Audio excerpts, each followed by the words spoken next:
धनी लोगों को क्या करना है? क्या उस समय में धनी मसीह थे? हाँ, 17 वचन में यहाँ लिखा है, 1 तीमुथियुस 6:17, इस संसार के धनवानों को आज्ञा दे। तब भी धनी लोग थे तीमुथियुस की कलीसिया में, ऐसे विश्वासी जो धनी थे। और पौलुस ने उनको क्या कहा करने के लिए? उसने ये नहीं कहा जाकर अपना सब कुछ बेचकर गरीब हो जाओ, नहीं, उसने ये नहीं कहा। उसने कहा घमंडी मत बना, अभिमानी मत होना। सबसे पहली बात जो पवित्र आत्मा कहता है जिनके पास अधिक पैसा है कि घमंडी ना बनना।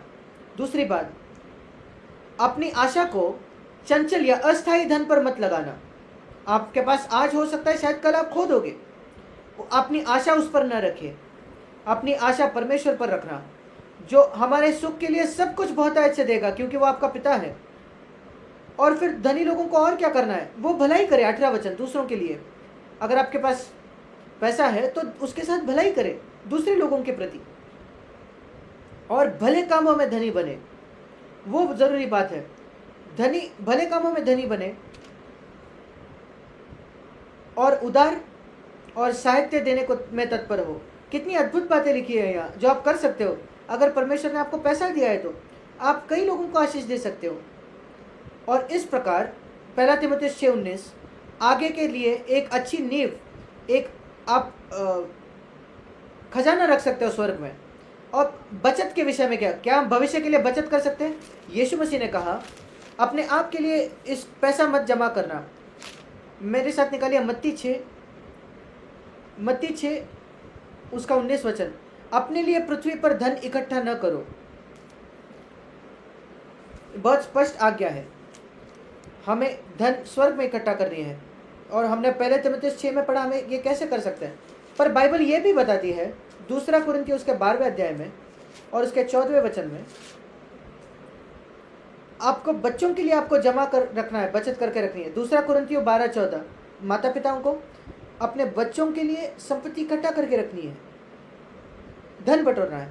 दूसरे शब्दों में हमें अपने बच्चों के लिए प्रावधान करना है। और 1 तीमुथियुस उसके 5वें अध्याय में यह भी लिखा है, 1 तीमुथियुस का 5वां अध्याय और यहाँ 8वें वचन में लिखा है, अगर एक व्यक्ति अपने परिवार की चिंता न करे तो, प्रावधान न करे तो, 1 तीमुथियुस 5:8, तो वो अविश्वासी से भी बुरा हो गया है। परमेश्वर अगर आपको पैसा देता है, आपके बच्चों के लिए प्रावधान करना है, उनकी देखभाल करनी है, पर अपने आप के लिए उसको बटोर कर इकट्ठा न करें। बहुत बहुत जरूरी। आगे यीशु मसीह यहाँ कहता है चिंता करने के विषय में, पैसे के संबंध में, मत्ती 6 उसका 25 वचन। ये कहने के बाद 24 वचन में कि कोई दो स्वामियों की सेवा नहीं कर सकता। फिर वो कहता है चिंता मत करो। बहुत सारी चिंता इस वजह से आती है पैसे के क्षेत्र में। ये परमेश्वर की इच्छा नहीं है कि हम चिंता करें। 3 बार मत्ती 6 में यीशु मसीह कहता है कि चिंता मत करो। मत्ती 6:25 चिंता मत करो, मत्ती 6:31 चिंता मत करो, मत्ती 6:34 चिंता मत करो। चिंता मत करो। बहुत सारी चिंता करना इस वजह से आती है क्योंकि हम अपने स्वर्गीय पिता पर भरोसा नहीं करते कि वो हमारा प्रावधान करेगा सारी ज़रूरतों का, और वो पैसे से संबंधित है। और इसलिए अगर आप पैसे के प्रेम से आज़ाद हो जाते हो और पूरे हृदय से परमेश्वर पर प्रेम करते हो, हम पाएंगे कि ये सचमुच सच हो जाता है कि परमेश्वर हमारी ज़रूरतों को पूरा करता है। और क्या ये सही है कि हम बचत खाता रखें? हाँ, सेविंग्स अकाउंट यीशु के पास था। जो कुछ पैसा लोग उसको देते थे, लोग उसको दान देते थे। और यहूदा इस्करियोती वो एक सेविंग्स बैंक के जैसा था। एक दिन पे यीशु खर्च नहीं करता था, वो अगले दिन के लिए, अगले हफ्ते के लिए रखता था, क्योंकि 13 लोग निर्भर थे, यीशु और 12 शिष्य, उनमें से कई लोग शादीशुदा थे, उनके परिवार का देखभाल करना था। और वहाँ हम क्या सीखते हैं? एक बचत खाता रखने में कुछ गलत नहीं है, पर बहुत गलत है पैसे पे प्रेम करना। बुद्धिमान होना, बुद्धिमानी से इस्तेमाल करना पैसे का, वो बाइबल हमें प्रोत्साहित करता है। जब हम यीशु के जीवन को देखते हैं, आइए हम उसके जीवन को देखें। 30 वर्ष वो घर पर था, एक बढ़ई वो था, सुतार था। उसको एक सीखना पड़ा इस बात को, पैसे को कैसे इस्तेमाल करते हैं। उसको अपने पैसे कमाने पड़े कड़ी मेहनत करके। और 99% मसीहों का वही उदाहरण है, वही परिस्थिति है। यीशु मसीह के उदाहरण से सीखे वो बढ़ई था। वो एक गरीब घर से था, 4 भाई थे और 2 बहनें थी। शायद यूसुफ मर चुका था, उसकी माता और 4 भाई और 2 बहनों को आधार देना था। और एक बढ़ई तो काम करता था, मेहनत करता था, खराई से रहता था, कभी धोखा नहीं देता था, मेहनत करता था। शायद लोग उसको धोखा देते थे, पर उसने किसी को धोखा नहीं दिया। मेहनत करना अपने परिवार का गुजारा करने के लिए, वो पहली बात हम सीखते हैं यीशु के उदाहरण से। और उसके अंत में, उस समय के अंत में जब उसका बपतिस्मा हुआ, परमेश्वर ने कहा, ये मेरा प्रिय पुत्र है जिसमें मैं अति प्रसन्न हूँ, मैं बहुत खुश हूँ। पैसे के प्रति उसके रवैया को देखकर, कैसे उसने बड़े होकर काम किया, मैं आपको बताना चाहता हूँ।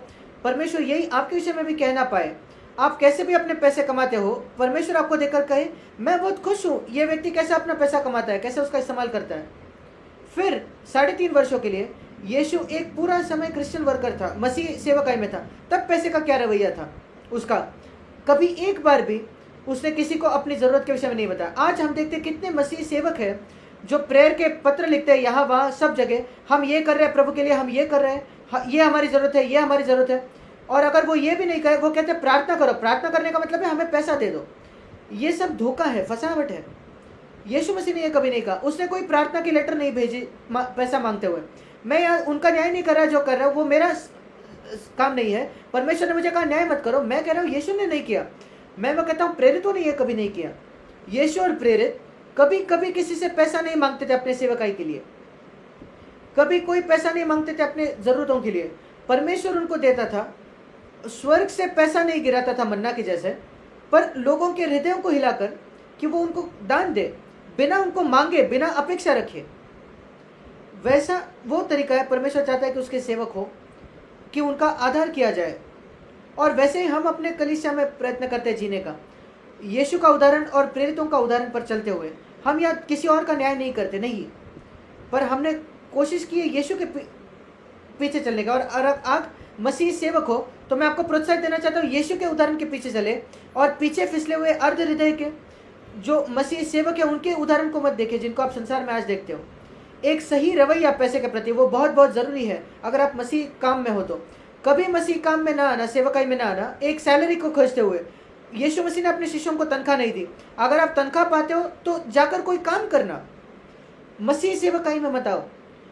एक पास्टर होने की कोशिश मत करो, एक तनख्वाह के लिए मत जियो, प्रभु पर भरोसा करो।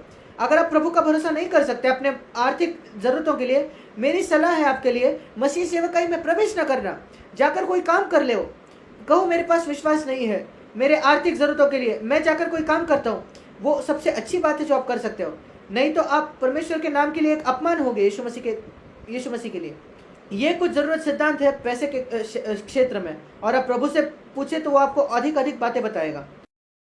दूसरी बातें भी जो वो आपको दिखाना चाहता है आपके व्यक्तिगत जीवन में, उसकी लालसा न रखें, उसके लिए न जिए, उसको सही जगह पर रखें। जैसे मैंने कहा, अगर आपके पास बहुत पैसा है, या अब्राहम के जैसा है जिसके पास 318 सेवक थे, उनको सेवक रखना।